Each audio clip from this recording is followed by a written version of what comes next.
Imagine this, September 19, 1944. Thick fog blankets the rolling hills of Lorraine, France. German Panther tanks, sleek, heavily armored beasts with long-barreled 75mm guns, rumble forward in a massive counterattack, outnumbering and outgunning the American Shermans waiting in the mist. The Allies have pushed deep into France, but now everything hangs in the balance. One wrong move, and months of hard-won gains could vanish. Yet, against impossible odds, a small force of U.S. tankers in inferior Shermans turns the tide, not with superior firepower, but with courage, cunning, and unbreakable teamwork. This is the story of how ordinary men and an ordinary tank shattered the myth of German invincibility and changed armored warfare forever. Imagine this, September 19, 1944. Thick fog blankets the rolling hills of Lorraine, France. German Panther tanks, sleek, heavily armored beasts with long-barreled 75mm guns, rumble forward in a massive counterattack, outnumbering and outgunning the American Shermans waiting in the mist. The Allies have pushed deep into France, but now everything hangs in the balance. One wrong move, and months of hard-won gains could vanish. Yet, against impossible odds, a small force of U.S. tankers in inferior Shermans turns the tide, not with superior firepower, but with courage, cunning, and unbreakable teamwork. This is the story of how ordinary men and an ordinary tank shattered the myth of German invincibility and changed armored warfare forever. If you're fascinated by the hidden moments that turned the tide of World War II, the tactical masterstrokes, the quiet innovations, and the sheer human grit that made victory possible, stay with us. We dig into the overlooked chapters of history, where resilience and smart fighting mattered more than raw power. Our story begins not in the foggy fields around Arracourt, but back in the brutal hedgerows of Normandy.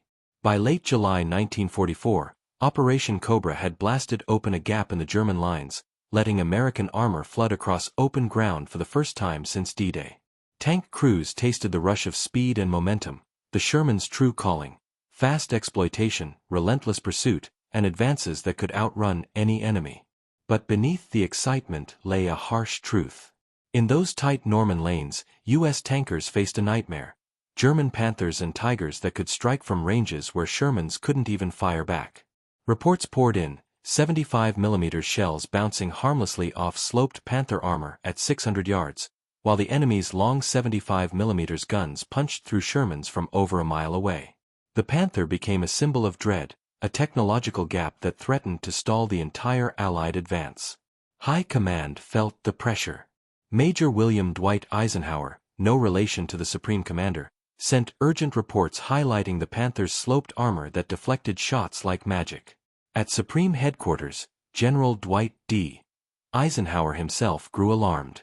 He had trusted assurances that the new 76mm gun would close the gap, but tests had used simulated armor plates, not real captured Panthers. The truth stung. The enemy's edge was real and dangerous.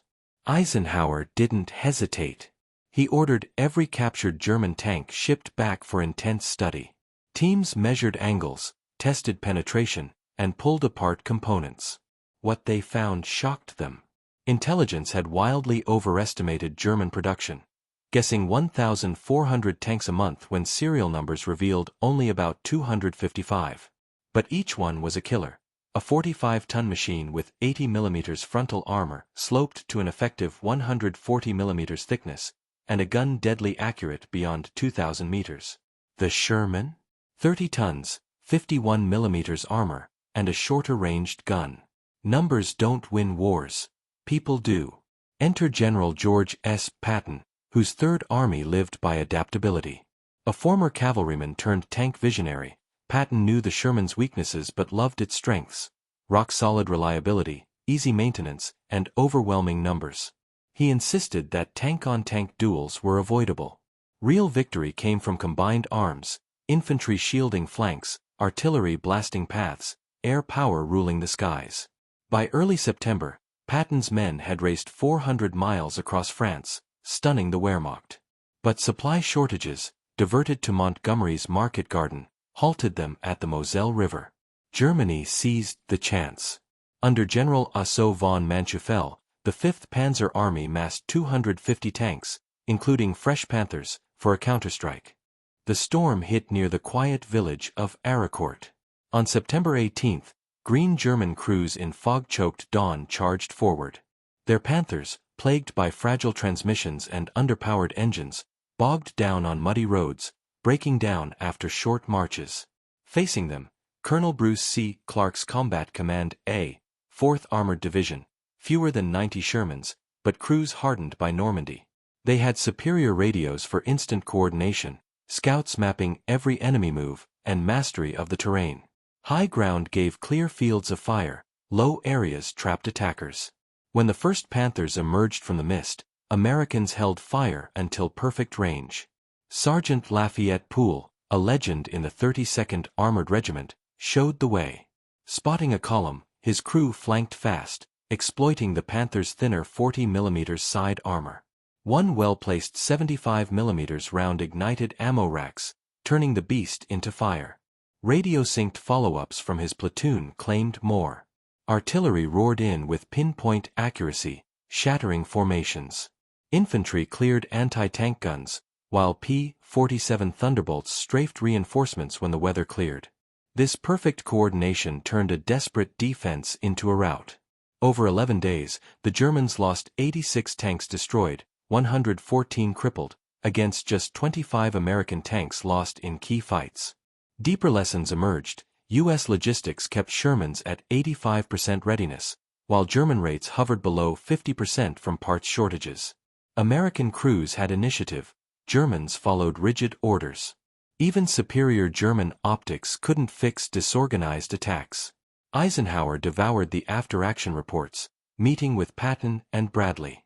The debate was fierce: rush the M26 Pershing with its 90mm gun, or stick with Shermans for sheer volume.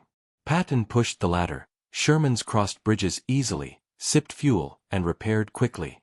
Pershings had bugs and slow production. The decision: upgrade Shermans with 76mm guns, but revolutionize doctrine.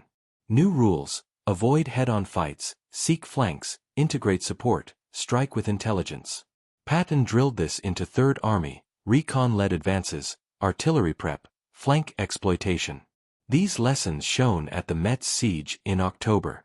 Facing dug-in Panthers in bunkers, Americans encircled, cut supplies, and softened positions with artillery before closing in. 7 weeks of careful fighting took the fortress with minimal losses, preserving momentum. November rains turned fields to mud, favoring the Panthers' wide tracks. Engineers countered with duckbill extensions, simple metal plates bolted to Sherman tracks for better flotation. Imperfect, but they kept Shermans moving when many Panthers bogged down. Then came December 16, the Ardennes offensive. Hitler's gamble: 1,200 tanks slicing toward Antwerp. Eisenhower held the flanks, built reserves, and struck hard. At Verdun, he asked Patton, "How long to pivot 90 degrees north?" Patton's reply, 48 hours, was no bluff. Pre-planned logistics made it happen. The 4th Armored dashed 100 miles through snow to relieve Bastogne on December 26. Shermans, reliable in cold, worked with 90mm tank destroyers, infantry protection, and airstrikes when skies cleared. The bulge cost Germany 800 tanks. Allies adapted faster, using weather breaks for air dominance. Eisenhower later told Marshall, the Sherman wasn't inferior, it was versatile, amplified by superior systems. Patton refined tactics further. In March 1945, 3rd Army seized the intact Rhine bridge at Oppenheim and fanned out, encircling armies in blitzkrieg style, now turned against the Germans. 3rd Army's record: 1.2 million prisoners, vast territory liberated. Shermans proved pivotal through evolved tactics. Eisenhower's push, sparked by captured tanks, built a learning culture. Serial analysis refined estimates. Tests drove upgrades like HVSS suspensions for better mobility. Patton's cycle: fight, review, adapt, kept 3rd Army agile. Training back home incorporated frontline lessons, creating feedback loops the rigid Germans lacked. Adaptability, not hardware, won the war. Shermans achieved 3.5 to 1 kill ratios against Panthers in coordinated battles, thanks to comms, recovery, and teamwork. The Sherman wasn't perfect, but in a symphony of arms, it played perfectly. The Battle of Arracourt barely ended before its lessons spread through Allied command. What began as a desperate stand against superior armor became a blueprint for outnumbered forces to win through organization and adaptability. By late September, every armored division in Patton's Third Army received updated manuals stressing the same principles that saved Combat Command A. Never fight fair, never expose your front to enemy guns, always seek the flank or rear, and fight as a team. This shift demanded unlearning old habits. Many officers grew up on tales of bold cavalry charges. Arracourt forced a painful rethink. A single Panther could destroy 3 Shermans from range. Head-on charges became suicide. Instead, doctrine embraced the indirect approach. Use maneuver to make your weapons work. Reconnaissance changed overnight. Patton insisted every column lead with fast scouts in jeeps and light tanks, not just reporting enemies, but mapping positions, noting breakdowns, even counting vehicles by engine sounds. This intel let commanders plan hours ahead. Infantry integration became standard. Tanks and foot soldiers now worked as one. Infantry rode tank decks until contact, then cleared threats while tanks provided fire support. This turned potential duels into coordinated assaults. Artillery precision soared. Forward observers in command Shermans called battalion fires within minutes. When planes were grounded, shells became the equalizer for the Sherman's shorter range. Maintenance evolved too. Recovery teams followed attacks, towing damaged tanks to mobile shops. Parts were scavenged on the spot. This kept readiness high, 80–90%, compared to German units abandoning Panthers over minor issues. By October, these changes proved themselves at Metz, a fortress of bunkers and dug-in Panthers. Instead of direct assault, Patton encircled, starved, and suppressed defenses before closing. The city fell without a bloodbath.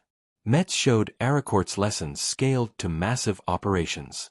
November mud favored Panthers, until duckbill extensions kept Shermans afloat. Then the Ardennes hit. Eisenhower's response, hold shoulders, assemble reserves, strike decisively, showed deep absorption of summer lessons. Patton's 100-mile dash to Bastogne embodied mobile warfare. The bulge validated everything. Mobility dictated terms, combined arms multiplied force, logistics sustained tempo. The Sherman, reliable and plentiful, fit this style perfectly. Eisenhower later reflected, the Sherman wasn't inferior, it was versatile across theaters, amplified by industry, repair, training, and flexible doctrine. Patton took this to the end. In March 1945, Third Army crossed the Rhine at Oppenheim, bypassing resistance and encircling armies. This was exploitation warfare, mastered by the Allies. Third Army's tally: over 1 million prisoners, 6 countries liberated.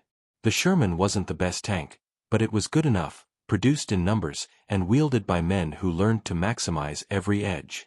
The real legacy? Institutional learning. The army that landed in Normandy was competent but rigid. By 1945, it corrected fast, analyzing failures, testing solutions, spreading best practices. Captured tanks gave data. Frontline reports gave context. Leaders like Patton turned insights into action. Eisenhower ensured the theater learned together. Victory wasn't about metal, it was about adaptation over perfection. An adequate weapon, used intelligently in a supportive system, proved more decisive than any wonder weapon. Thank you for joining this deep dive into how American armored forces turned challenge into triumph.